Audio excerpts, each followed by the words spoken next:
जय हिंद दोस्तों, स्वागत है आपका अपना study platform Saroj selection point पे। तो कैसे हैं आप लोग? आई होप बहुत अच्छे होंगे, बहुत तंदुरुस्त होंगे। तो दोस्तों, आज का हमारा टॉपिक आपके आने वाले एग्जाम के लिए मोस्ट इंपॉर्टेंट और यूजफुल साबित होने वाला है। आज हम लेके आए हैं बिल्कुल ट्रेंडिंग टॉपिक, यानी कि नोबेल पुरस्कार 2025। जी हाँ दोस्तों, नोबेल पुरस्कार 2025 कि जितने भी पुरस्कार हैं, 6 के 6 पुरस्कार अनाउंसमेंट हो चुके हैं दोस्तों, यानी कि नाम घोषित कर दिए गए हैं और आने वाले 10 दिसंबर को ये पुरस्कार उनके हाथ में दे दिए जाएंगे। तो आपके आने वाले एग्जाम में नोबेल पुरस्कार से एक ना एक क्वेश्चन, हर तरह के एग्जामों में एक ना एक क्वेश्चन देखने को आप मिलेगा। आप किसी भी तरह की एग्जाम की तैयारी कर रहे हो दोस्तों, यूपीएसआई हो, यूपी पुलिस हो, यूपीएससी हो, एसएससी हो, एसएससीजीएल हो, रेलवे हो, एनटीपीसी हो, या बिहार पुलिस हो, दिल्ली पुलिस हो, यानी कि पूरे इंडिया में आप कहीं की भी तैयारी कर रहे हैं, किसी भी तरह की एग्जाम की तैयारी कर रहे हैं, तो करंट अफेयर में नोबेल पुरस्कार आपसे पूछे जाने वाला है। तो दोस्तों, 2025 के सारे नोबेल पुरस्कार इस वीडियो में आपको कंप्लीट मिलेंगे। अच्छे से वीडियो को पढ़ेंगे, शुरू से अंत तक देखेंगे, अपने दोस्तों को भी शेयर करेंगे ताकि उनको भी इंपॉर्टेंट टॉपिक का हेल्प मिल सके। तो सभी के सभी नोबेल पुरस्कार इस वीडियो में कंप्लीट मिलेंगे और नोबेल पुरस्कार से जुड़े और भी इंपॉर्टेंट फैक्ट इस वीडियो में मैं लेके आया हूं दोस्तों। तो वीडियो को शुरू से अंत तक देखिएगा। चलिए आप क्वेश्चन की ओर चलते हैं। क्वेश्चन शुरू करने से पहले अगर आप चैनल पर नए हैं तो प्लीज़ चैनल को सब्सक्राइब करें, लाइक करें, अपने दोस्तों को भी शेयर करें। जैसा कि आप लोगों को पता है, 2025 के नोबेल पुरस्कार जो हैं वो घोषित हो चुके हैं दोस्तों, और 10 दिसंबर को सभी विजेताओं को दे दिए जाएंगे। तो उन्हीं से रिलेटेड महत्वपूर्ण क्वेश्चन सभी यहाँ देखने को मिलेंगे और भी नोबेल पुरस्कार से जुड़े हुए इंपॉर्टेंट फैक्ट मैं आपको इस वीडियो में बताऊंगा। बस वीडियो को शुरू से अंत तक देखिएगा, वरना कोई भी इंपॉर्टेंट फैक्ट आपसे छूटा तो हो सकता है एग्जाम में वही क्वेश्चन आपसे पूछ लिया जाए। चलिए क्वेश्चन की ओर बढ़ते हैं। क्वेश्चन नंबर 1 क्या कहता है? पहले तो हम सभी पुरस्कार यहाँ पर दोस्तों पढ़ लेंगे कि कौन कौन से पुरस्कार जो है किन किन लोगों को दिया गया है। ठीक है, याद रखिएगा। चलिए, तो यहां पर दोस्तों देखेंगे आप, क्वेश्चन नंबर 1 क्या कहता है कि 2025 के फिजियोलॉजी या मेडिसिन का नोबेल पुरस्कार किसे मिला है? फिजियोलॉजी या मेडिसिन यानी कि चिकित्सा का नोबेल पुरस्कार किसको मिला है, कौन विजेता रहे हैं? ठीक है, याद रखिएगा। तो इसका जो राइट आंसर होगा दोस्तों आपका क्या होगा, तो याद रखेंगे इसका जो राइट आंसर होगा क्या होगा, मेरी ई फ्रैंको, ठीक है, और फ्रेड रांसेंडेल और सिमोन सकागुची जो कि जापान के हैं। ठीक है, याद रखेंगे कौन कौन से हैं, मेरी ई ब्रंको, ठीक है, फ्रेड रांसडेल और सिमोन सकागुची। ठीक है, याद रखिएगा। तो इन लोगों को क्या है, चिकित्सा का नोबेल यानी कि फिजियोलॉजी या मेडिसिन का नोबेल मिला है। ठीक है, याद रखिएगा। और यहाँ पर एक चीज़ और आपसे पूछ लेता है कि जैसे कि जिस भी वैज्ञानिक ने ये पुरस्कार जीता है, ये किस क्षेत्र से या किस जगह से बिलोंग करते हैं या किस देश में रहते हैं। ठीक है, तो यहाँ देखेंगे मेरी ई ब्रंको जो हैं ये दोस्तों कहाँ के हैं, यूएस यानी कि अमेरिका के हैं। ठीक है, याद रखिएगा कहाँ के हैं, अमेरिका के। और फ्रेड राम्सडेल जो हैं ये दोस्तों कहाँ के हैं, ये हैं फ्रांस के। ठीक है, याद रखिएगा कहाँ के हैं, फ्रांस के। इसको आप अलग से नोट कर लीजिएगा, ये कहाँ के हैं, फ्रांस के हैं। ठीक है, याद रखेंगे। और उसके बाद आपका क्या आता है, सिमोन साकागुची, ये कहाँ के हैं दोस्तों, ये हैं जापान के। ठीक है, याद रखिएगा। तो ऑप्शन बी आपका बिल्कुल राइट आंसर, इसे याद रखेंगे। तो इन्हें मेडिसिन या फिजियोलॉजी का नोबेल पुरस्कार मिला है। ठीक है, याद रखेंगे। चलिए क्वेश्चन नंबर 2, 2025 में मेडिसिन पुरस्कार किस खोज के लिए दिया गया, यानी कि चिकित्सा का जो पुरस्कार दिया गया है किस खोज के लिए दिया गया है दोस्तों? इसका जो राइट आंसर होगा आपका वो क्या होगा, इसका जो राइट आंसर होगा वो क्या होगा, पेरीफेरल इम्यून टॉलरेंस। ठीक है, किसके लिए, पेरीफेरल इम्यून टॉलरेंस, जिसे हिंदी में कहते हैं प्रतिरक्षा सही गुणता। ठीक है, यानी कि इम्यून सिस्टम को और बेहतर बनाने के लिए। ठीक है, किस खोज के लिए दिया गया है इनको, इम्यून सिस्टम को और बेहतर बनाने के लिए। यानी कि कुछ बीमारियां थी, जी कैंसर, शुगर इत्यादि कुछ बीमारियां थी जिनको और बेहतर इलाज के लिए, मतलब उनके और बेहतर इलाज के लिए ये खोज की गई थी। ठीक है, याद रखेंगे। यानी कि और भी रास्ते खोले गए थे जिससे इनमें सुधार इन बीमारियों में किया जाए। ठीक, याद रखिएगा। चलिए आगे पूछते हैं।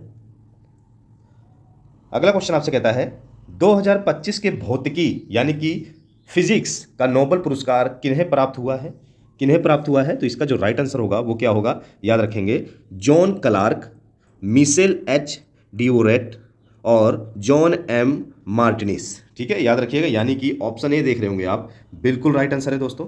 ऑप्शन ए देख रहे होंगे आप, बिल्कुल राइट आंसर है। कौन, जॉन क्लार्क, मिशेल एच डिओरेट और जॉन एस मार्टिनस। ठीक है, याद रखिएगा, बिल्कुल राइट आंसर है। बात की जाए ये किस किस देश से बिलोंग करते हैं दोस्तों, तो याद रखिएगा जॉन क्लार्क जो है, लिखिएगा आप लोग, ब्रिटिश से। ठीक है, ये ब्रिटिश वैज्ञानिक हैं। मिशेल एच डिओरेट जो कि फ्रांस के हैं। जॉन एम मार्टिनस जो कि कहाँ के हैं, अमेरिका के हैं ये। ठीक है, जॉन एम मार्टिनस ये अमेरिका के हैं।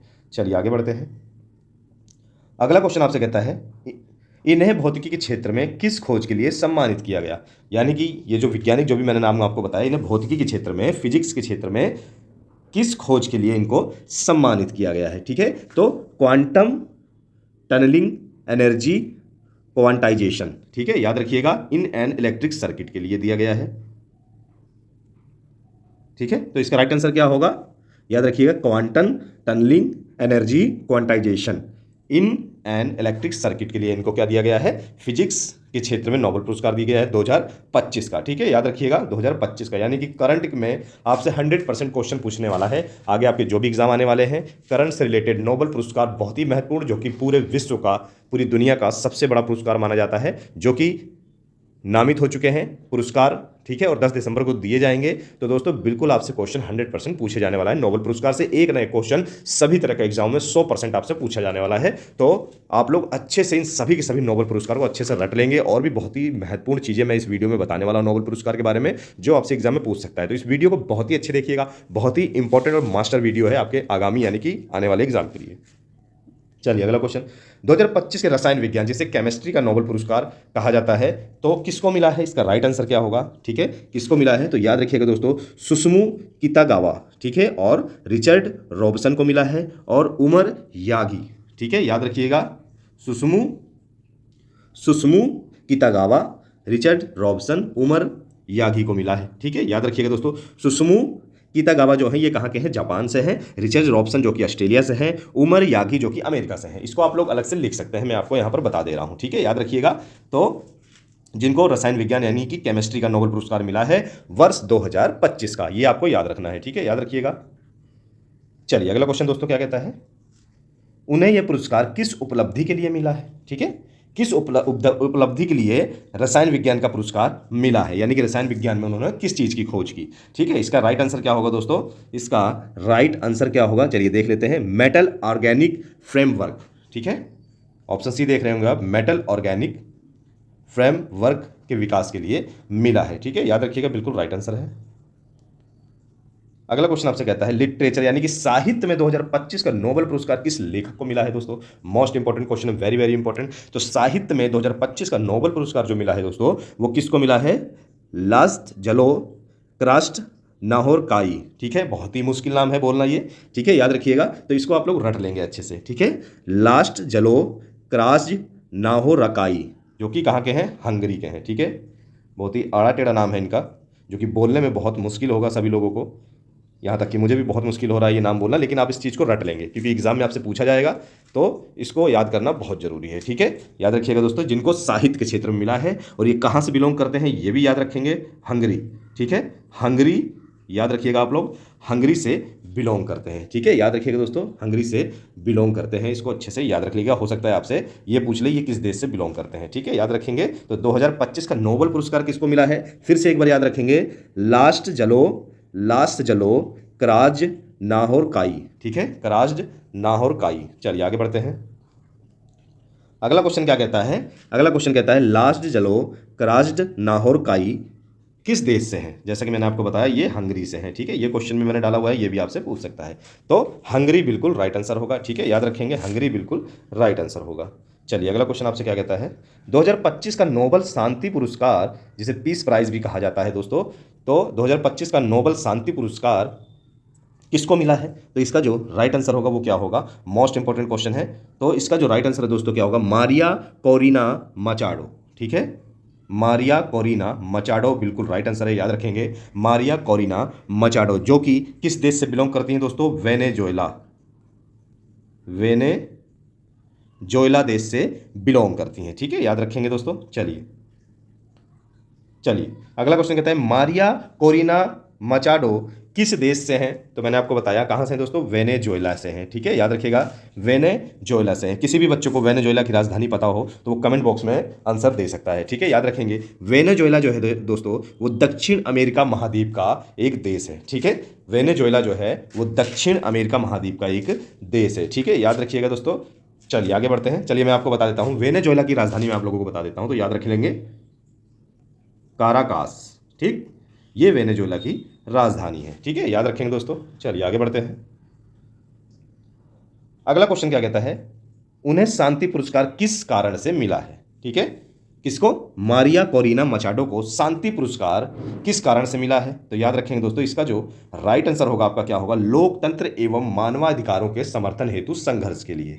ठीक है, याद रखेंगे किसके लिए मिला है? लोकतंत्र एवं मानवाधिकारों के समर्थन हेतु संघर्ष के लिए इनको क्या मिला है दोस्तों? नोबेल का शांति पुरस्कार मिला है। ठीक है, याद रखिएगा, नोबेल का शांति पुरस्कार किसको मिला है? मारिया कोरिना मचाडो को। चलिए अगला क्वेश्चन आपसे क्या कहता है? 2025 के अर्थशास्त्र का नोबेल पुरस्कार किन्हें मिला है? 2025 का अर्थशास्त्र का नोबेल पुरस्कार किसको मिला है दोस्तों? तो याद रखेंगे इसका जो राइट आंसर होगा वो क्या होगा? Joel Mokyr. ठीक है, जोएल मोकिर, फिलिप अध्ययन और पीटर हॉविड। ठीक है, पीटर हॉविड को मिला है। तो ऑप्शन बी देख रहे होंगे आप। ठीक है, ऑप्शन बी देख रहे होंगे आप, क्या नाम है? Joel Mokyr. ठीक है, और फिलिप अध्ययन और पीटर हॉविट। ठीक है, इनको क्या मिला है? अर्थशास्त्र का नोबेल पुरस्कार 2025 में मिला है। ठीक है, याद रखिएगा, जोएल मोकिर जो है वो नीदरलैंड से है, और फिलिप अध्ययन जो है वो फ्रांस से है दोस्तों, और पीटर हॉविट जो है ये है कनाडा से। ठीक है, याद रखिएगा कहाँ से है? कनाडा से, याद रखना है आपको। चलिए आगे बढ़ते हैं। अगला क्वेश्चन आपसे कहता है, यह पुरस्कार किस सिद्धांत के लिए मिला है? किस सिद्धांत के लिए मिला है? तो इसका जो राइट आंसर होगा दोस्तों वो क्या होगा? इनोवेशन ड्राइवन इकोनॉमिक ग्रोथ के सिद्धांत के लिए मिला है। ठीक है, इनोवेशन ड्राइवन इकोनॉमिक ग्रोथ के सिद्धांत के लिए मिला है। ठीक है, याद रखेंगे। चलिए अगला क्वेश्चन क्या कहता है? कुल कितनी कैटेगरी में नोबेल पुरस्कार दिए जाते हैं? मोस्ट इंपॉर्टेंट क्वेश्चन है। तो दोस्तों कुल कितनी कैटेगरी में दिए जाते हैं? तो वर्तमान समय में दोस्तों कुल 6 क्षेत्रों में दिए जाते हैं। किस में दिए जाते हैं? कुल 6 क्षेत्रों में दिए जाते हैं। ठीक है, याद रखेंगे कितने क्षेत्रों में? 6 क्षेत्रों में। वो कौन कौन से हैं दोस्तों? भौतिक यानी फिजिक्स के क्षेत्र में हो गया आपका, रसायन के क्षेत्र में हो गया। ठीक है, भौतिक के क्षेत्र में हो गया, रसायन यानी कि केमिस्ट्री के क्षेत्र में हो गया, साहित्य हो गया आपका। ठीक है, चिकित्सा हो गया, अर्थशास्त्र हो गया, और शांति हो गया दोस्तों। ठीक है, यानी कि भौतिक, रसायन, साहित्य, चिकित्सा, अर्थशास्त्र और शांति, इन 6 क्षेत्रों में ये पुरस्कार दोस्तों दिया जाता है। ठीक है, याद रखेंगे कितने? 6 क्षेत्रों में दिया जाता है, याद रखेंगे। चलिए आगे बढ़ते हैं। अगला क्वेश्चन क्या है? कौन सा देश नोबेल पीस प्राइज प्रदान करता है? कौन सा देश नोबेल पीस प्राइज यानी कि शांति का पुरस्कार, ठीक है, कौन सा शांति का पुरस्कार किसको, कौन सा देश देता है दोस्तों? तो याद रखेंगे इसका जो राइट आंसर होगा दोस्तों वो क्या होगा? इसका जो राइट आंसर होगा वो क्या होगा? नॉर्वे। ठीक है, नॉर्वे देता है। ठीक है, याद रखेंगे नॉर्वे की राजधानी क्या है? ओस्लो। नॉर्वे की राजधानी है ओस्लो। तो ओस्लो में यह पुरस्कार दिया जाता है शांति का नोबेल, और बाकी बचे 5 पुरस्कार जो हैं नोबेल पुरस्कार वो दोस्तों दिए जाते हैं स्वीडन की राजधानी स्टॉकहोम में। ठीक है, यानी कि स्वीडन देश के द्वारा बाकी सारे पुरस्कार दिए जाते हैं नोबेल के, पर जो शांति का नोबेल पुरस्कार है यह इकलौता ऐसा पुरस्कार है शांति का जो सिर्फ नॉर्वे देश देता है, और नॉर्वे की राजधानी ओस्लो में दिया जाता है। ठीक है, याद रखिएगा दोस्तों, मोस्ट इंपॉर्टेंट क्वेश्चन है, इसको अच्छे से याद रखेंगे सभी लोग। चलिए बाकी क्या है? बाकी सभी नोबेल पुरस्कार किस देश से दिए जाते हैं? तो बाकी सभी पुरस्कार दोस्तों किस देश से दिए जाते हैं? तो इसका जो राइट आंसर होगा वो क्या होगा? स्वीडन। ठीक है, बाकी बचे पांचों के पांचों पुरस्कार स्वीडन देश के स्टॉकहोम, स्वीडन की राजधानी स्टॉकहोम, ठीक, याद रखेंगे स्टॉकहोम में दिया जाता है दोस्तों। ठीक है, याद रखिएगा सभी लोग, मोस्ट इंपॉर्टेंट क्वेश्चन है ये। चलिए आगे बढ़ते हैं। अगला क्वेश्चन आपसे क्या कहता है दोस्तों? नोबेल प्राइज का पहला वितरण कब हुआ था, यानी कि पहला पुरस्कार नोबेल का कब दिया गया था? ठीक है, तो सबसे पहले दिया गया था 1901 में दिया गया था। ठीक है, याद रखिएगा 1901 में सबसे पहले ये पुरस्कार दिया गया था, और ये पहला विजेता कौन था इस पुरस्कार का? तो याद रखेंगे भौतिकी के क्षेत्र में दिया गया था। ठीक, भौतिक के क्षेत्र में दोस्तों दिया गया था, और किसे दिया गया था? Conrad Röntgen. ठीक है, कॉनराड रॉन्टगन को दिया गया था, जो कि दोस्तों क्या थे? एक्सरे की खोज करने वाले थे। ठीक है, इनको एक्सरे का संस्थापक भी कहा जाता है। तो एक्सरे की खोज किसने की थी? कॉनराड रॉन्टगन को दिया गया था, जो कि भौतिकी का पहला पुरस्कार था, और 1901 में सबसे पहला नोबेल पुरस्कार भी उन्हीं को दिया गया था। ठीक है, याद रखेंगे कौन था वो? कॉनराड, उनका पूरा नाम क्या था? Wilhelm Conrad. ठीक,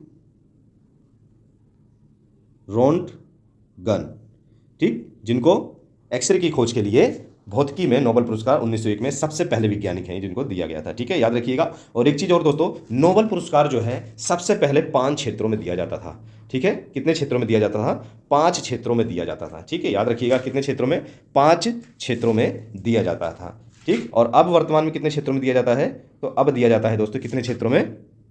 तो अब ये दिया जाता है दोस्तों 6 क्षेत्रों में। ठीक, कितने क्षेत्रों में दिया जाता है? 6 क्षेत्रों में दिया जाता है। ठीक है, याद रखिएगा दोस्तों, कितने क्षेत्रों में? 6 क्षेत्रों में दिया जाता है। चलिए, तो 5 क्षेत्रों में जो 6वां क्षेत्र था वो कब जोड़ा गया दोस्तों? ये जोड़ा गया 1968 में। ठीक है, 1968 में। कौन सा? अर्थशास्त्र का नोबेल। ठीक, अर्थशास्त्र का नोबेल पहले नहीं दिया जाता था, पर 1968 से अर्थशास्त्र का नोबेल पुरस्कार भी दिया जाने लगा। फिर कुल मिला के कितने क्षेत्र हो गए? 6 क्षेत्र हो गए। इस चीज़ को भी नोट कर लीजिएगा आप लोग। चलिए आगे बढ़ते हैं। अगला क्वेश्चन क्या कहता है? नोबेल प्राइज की स्थापना किसने की थी? तो नोबेल प्राइज की स्थापना की थी दोस्तों अल्फ्रेड नोबेल ने। स्वीडन वैज्ञानिक अल्फ्रेड नोबेल ने इसकी स्थापना की थी। ठीक है, याद रखिए किसने की थी? अल्फ्रेड नोबेल ने। जो कि अल्फ्रेड नोबेल की महत्वपूर्ण जो खोज थी वो कौन सी दोस्तों थी? डायनामाइट। ये भी याद रखिएगा, मोस्ट डायनामाइट की खोज की थी 1867 में, यानी कि 1867 में। ये भी मोस्ट इंपॉर्टेंट पॉइंट है, इसको भी आप लोग याद रखेंगे दोस्तों। चलिए आगे बढ़ते हैं। चलिए दोस्तों, अगला क्वेश्चन कहता है अल्फ्रेड नोबेल का पेशा क्या था? यानी कि उनका फील्ड कौन सा था, उनका काम कौन सा था? ठीक है, याद रखेंगे। तो वो क्या थे दोस्तों? एक वैज्ञानिक आविष्कारक और इंजीनियर थे। ठीक है, याद रखेंगे, एक वैज्ञानिक आविष्कारक और इंजीनियर थे। ठीक है, याद रखिएगा। तो ऑप्शन बी आपका बिल्कुल राइट आंसर है।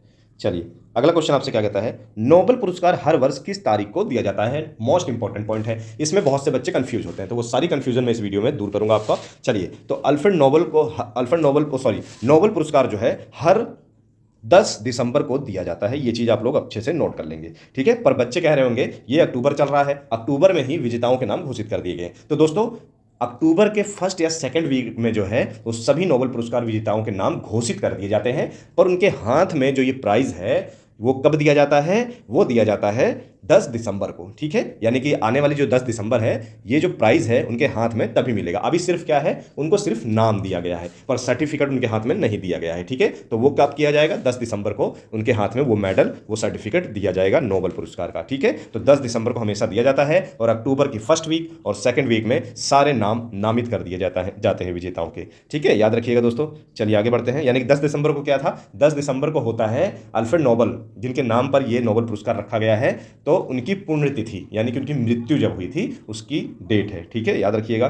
चलिए अब यहां पर 2025 के जितने भी नोबेल पुरस्कार थे वो मैंने आपको पढ़ा दिया दोस्तों। ठीक है, याद रखिए जितने भी महत्वपूर्ण और सभी के सभी नोबेल पुरस्कार मैंने पढ़ा दिया। इसके बाहर कोई भी नोबेल पुरस्कार 2025 का नहीं है, तो अच्छे से आप लोग रट सकते हैं। उसके बाद हम कुछ इंटरेस्टिंग फैक्ट यहाँ पर पढ़ेंगे कि हमारे भारत देश के वैज्ञानिकों को कितने नोबेल पुरस्कार मिल चुके हैं और किस किस क्षेत्रों में मिले हैं। ठीक है, याद रखेंगे, ये भी पॉइंट आप लोग याद रख लेंगे दोस्तों। चलिए, तो मैं आपको यहां पर देखेंगे कितने भारतीयों को नोबेल पुरस्कार मिला है। ठीक है, कितने भारतीयों को नोबेल पुरस्कार मिला है? तो कुल दोस्तों वैसे देखा जाए तो 9 भारतीयों को नोबेल पुरस्कार मिला है। ठीक है, कितने? 9 भारतीयों को नोबेल पुरस्कार अभी तक मिल चुका है दोस्तों, जिसमें से भारत के नागरिक जो हैं, यानी कि भारत में काम करते हुए, भारत के अंदर काम करते हुए, भारत के नाम पर उनको नोबेल प्राइज मिला है, वो है 5। ठीक, याद रखिएगा। और भारत वंश या भारत मूल के जो निवासी हैं वो कितने हैं? 4। इन दोनों में भी मैं आपको अंतर बताऊंगा कि इसमें अंतर क्या है। ठीक है, याद रखिएगा। तो दोस्तों भारत के नागरिक कितने हैं टोटल?